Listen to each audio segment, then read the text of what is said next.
به جمع ما 3 عزیز فوتبالیست هم اضافه شدن.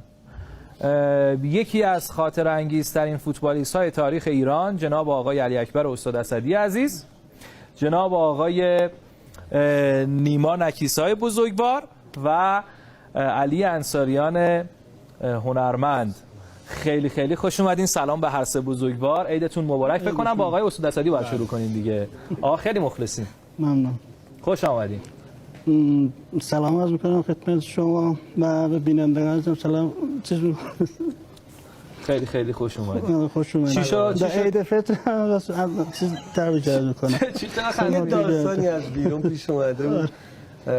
گفتیم که آخه علی همیشه اولش یه خورده نه که خب ترک زبونن و دوست دارن که به زبون مادری خودشون بیشتر صحبت کنن. ما همیشه این سیستم رو از علی دیده بودیم. گفتیم که تو نمیتونی الان خیلی خوب ورود کنی، بعد گفت میتونم دیگه. خلاصه آقا من الان کار شما راحت میکنم، شما به زبان آذری تبریک بگین. فرق نمیکنه، میتونم صحبت کنم. اون که 100% که 100%. آقا شما جام جهانی رفتید که دیگه چیزی نیست. علی شیطنت نکن. آقای استاد شما خواهش کنم به زبان آذری هم تبریک بگید. خب همشهرlarıma bu bayramı təbrik edirəm. İnşallah ili yaxşı qutarsın olsun. خیلی خیلی خوش اومدین نیمای عزیزم. قربونت برم. منم عرض سلام و ادب و احترام دارم خدمت شما. دیگه فکر می‌کنم یواش یواش داریم وارد عید سعید فطر میشیم و انشالله که اون کسانی که تقرب خاصی به خداوند پیدا کردن، هرچی از خداوند میخوان انشالله در تقدیر و سرنوشتتون قرار بده. ممنونم از دعوتتون و پیشاپیش هم عیدتون رو تبریک میگم. آقا دیگه رسما عید شد، اعلام شد. بله. رسما. بله. دیگه تبریک رسمی بگید. خب پس عیدتون مبارک. مخلص شما. ما شما رو بعد دکتر نکیسا معرفی کنیم. جناب آقای دکتر نیما نکیسای عزیز. قطعا مردم میدونن چرا، اما بیشتر راجع بهش صحبت میکنیم. نمیدونم چرا علی انصاریان میخنده اینقدر. علی جون سلام. عرض ادب، مخلصم شهین جان. به نام خدا عرض سلام دارم خدمت مردم عزیزمون. عید سعید فطر رو تبریک میگم به همه. خیلی خوشحالم در خدمتتون هستم. امیدوارم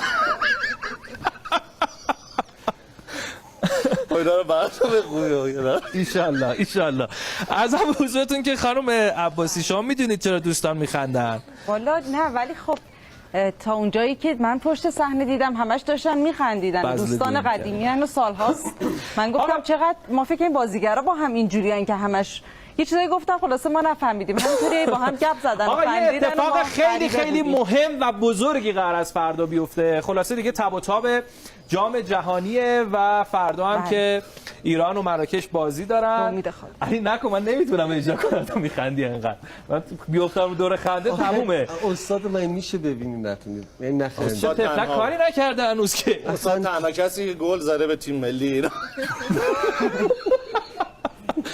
آفساید اعلام شده با یه گل ملی. آقا شما فرمودین که با یه گل ملی. من اجازه گرفتم که راجع به این موضوع صحبت بکنم و ایشون من اجازه دادن در خصوص اون گل معروفی که به آقای عابدزاده زدین. خب بالاخره یک اتفاقی بود که افتاد. اما دو تا نکته، من دو تا سوال راجع بهش دارم. یکی اینکه چرا بعد از گل به خودی شما خوشحالی کردین و دویدین، و دومی که شما گفتین نه شما گفتین که گل آفساید اعلام شد. گل به خودی آفساید اعلام میشه؟ نه، گل به خودش قبلش آفساید بلند کرده بود. آها. قبلش آفساید بلند کرده، پرسم زده بود.